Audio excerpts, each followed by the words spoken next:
Siap-siap menyambut lelaki pemberani, ucap Ustazah sedikit ngawur. Sedetik, 2 detik, 3 detik, 4 detik, 5 detik, 6 detik, 7 detik. Pak Ustadz membiarkan. Depan itu dilihat penjantan itu selama 7 detik. 7 detik cukup membuat si Kodir bangun dari tidurnya. Apalagi 7 detik pembiaraan itu memastikan bila pejantan itu dihormati di rumah ini. Pak Ustadz tak berani menegur dan bicara. Tanpa ragu dan berani ia bilang, "Ustazah, nanti pakaiannya diantar ke kamar aja ya," ucapnya cuek seperti tak mempedulikan Pak Ustadz di sana. Sepertinya ia pun mulai tak yakin dengan ucapan hatinya sendiri. Ia melihat ke dalam kamar, melihat istrinya melihat ke cermin. "Umi, tadi gak sadar Roy lihat. Astagfirullah, gak sengaja," Jawabnya singkat dan cuek, secuek liriknya terhadap badan suaminya yang kurus itu. Tak disangka dan husnuzan yang menutupi kejadian natural tadi terlalu natural untuk membuang pejantan di rumah ini. Saat ia sudah melepaskan gamis tadi, Ustazah malah menutup sletingnya lagi ke atas merapikan. Ia seperti teringat sesuatu. "Kok ditutup?" Ustazah membuka lemarinya. Abi aja yang anterin." Ustazah menoleh ke belakang. "Abi yang anterin. Yang disuruh kan Umi tadi," ucap Ustazah. Pak Ustadz tak membantah. Ia diam seakan pemuda itu bos di rumah ini. "Gak enak Umi yang disuruh. Kalau Abi mau nganterin nih," "Kalau Abi mau nganterin nih." Tentu Ustazah merasakan perubahan ini. Suaminya merasa tidak enak dengan pemuda itu. Secara tidak langsung ia hormat terhadap pemuda itu. Dahulu waktu awal-awal Roy di sini, Pak Ustadz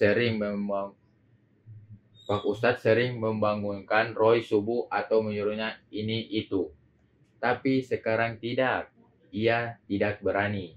Ditambah lagi dengan kabar penyerangan itu. "Ya Bi," ucap Ustadz membawa beberapa helai kaos melewati Pak Ustadz tanpa melewati wajah Umi. "Bakal minta maaf kejadian tadi," bisiknya. Ia pergi menuju kamar Roy. Di dalam Roy menunggu Ustazah.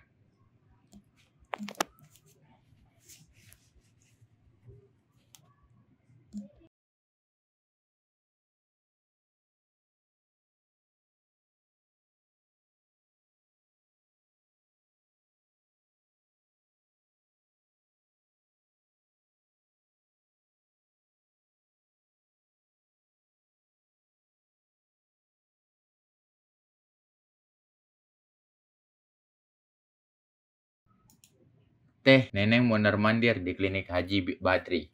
Kulit tangannya yang putih pucat itu membuatnya terlihat cantik. Meski sekarang perasaannya tak karuhan. Ia melihat ada beberapa sekelompok orang yang sepertinya memantau keadaan suaminya, seperti memata-matai. Ia tahu itu bukan anak buah suaminya. Itu adalah orang asing, yang tak lain adalah anak buah Ki Iden, yang sedang mencari info keadaan suaminya. Kurang ajar, pikir Neneng. Kapan hal seperti ini bisa selesai? Ia jengkel, benci dan tak karuan. Jengkel dengan kejadian ini. Jengkel dengan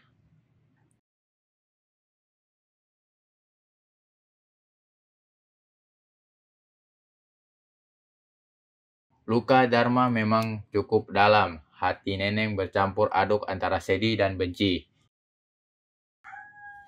Ia tahu suaminya temperamen dan jawara yang cukup dikenal sampai kota.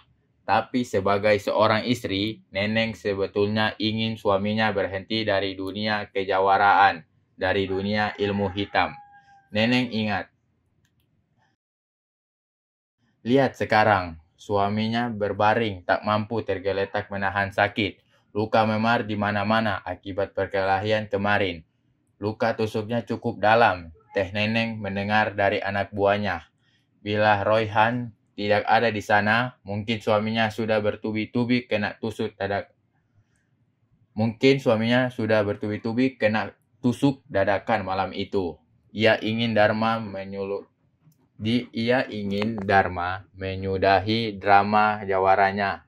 Ia berpikir, sudahlah Pak, meskipun masa lalu Dharma cukup hitam, ia terkenal dengan ajian ilmu hitamnya, perdukunan, dan dunia.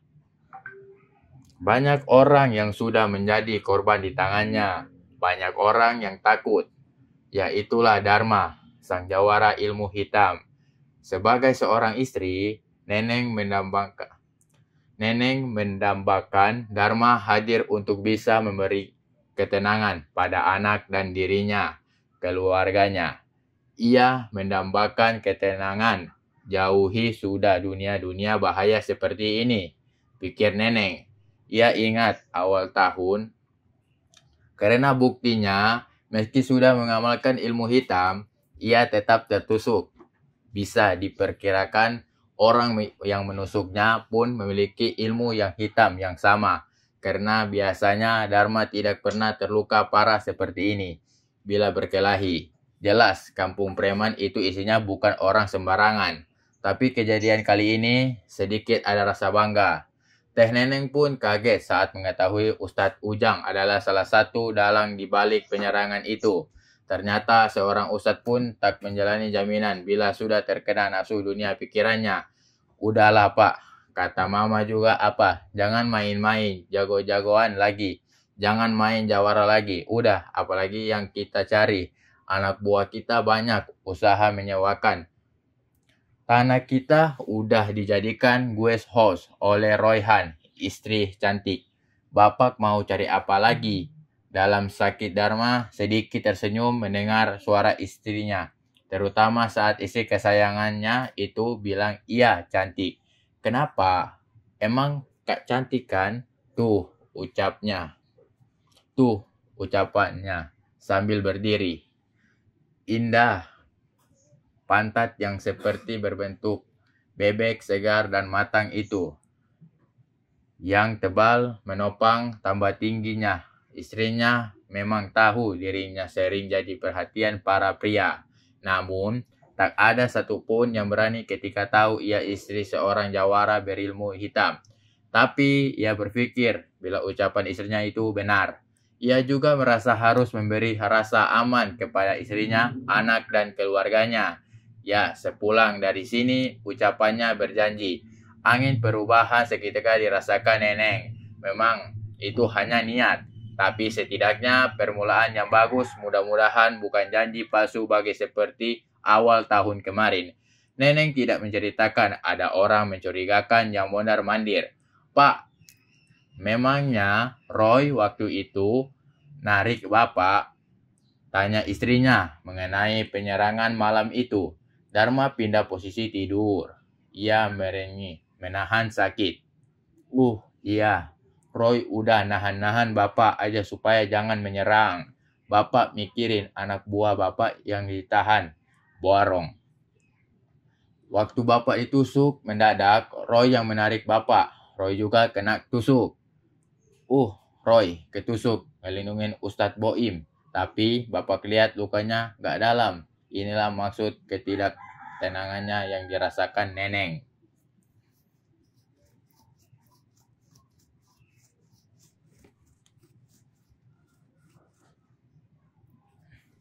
Dalam dunia jago-jagoan seperti ini, pasti adanya yang terluka. Ada saja yang belum puas urusan dendam setelah maupun sebelum urusan selesai. Ditambah Ki Ideng belum diketahui keberadaannya. Ia khawatir dendam akibat dari perlakuan suaminya. Itu mengenai dirinya ataupun anak-anaknya nanti. Oke guys, jangan lupa tekan tombol like and subscribe channel kami biar kami semangat upload novel-novel berikutnya. Terima kasih ya telah menonton.